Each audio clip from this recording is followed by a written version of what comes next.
जब हनुमान जी संजीवनी बूटी का पर्वत लेकर लौटते हैं तो वे भगवान श्री राम से कहते हैं, प्रभु आपने मुझे संजीवनी लाने नहीं भेजा था, आपने मुझे मेरा भ्रम तोड़ने भेजा था। भगवान ने पूछा कौन सा भ्रम हनुमान? हनुमान जी बोले ये भ्रम कि मैं ही आपका सबसे बड़ा भक्त हूं, कि राम नाम का सबसे सच्चा जप करने वाला मैं ही हूं। हनुमान जी आगे कहते हैं, प्रभु मुझसे भी बड़े भक्त तो भरत जी हैं। जब मैं संजीवनी लेकर लौट रहा था तो भरत जी ने मुझे बाण मारा और मैं मूर्छित होकर गिर पड़ा। पर आश्चर्य ये था प्रभु, उन्होंने न तो संजीवनी मंगाई न किसी वैद्य को बुलाया, उन्होंने केवल आपका नाम लिया।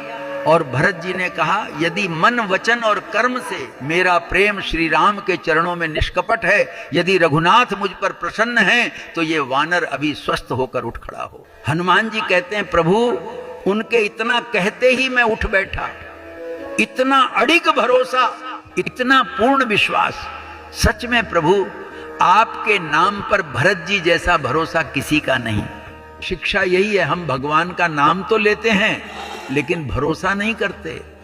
भरोसा करते हैं तो बेटों पर, धन पर, रिश्तों पर, कि बुढ़ापे में बेटा ही सेवा करेगा, पैसा ही साथ देगा। हम भूल जाते हैं कि जिसका नाम जपते हैं वही तो वास्तव में सब कुछ है। दूसरी बात प्रभु, हनुमान जी कहते हैं जब बाण लगा प्रभु तो मैं गिरा, पर संजीवनी पर्वत नहीं गिरा, क्योंकि पर्वत को तो आप उठा रहे थे और मैं ये मान बैठा था कि पर्वत मैं उठा रहा हूं। उस दिन मेरा ये अभिमान भी टूट गया। यही हमारी भी भूल है। हम सोचते हैं घर की जिम्मेदारी मैं उठा रहा हूं, परिवार मेरे कारण चल रहा है।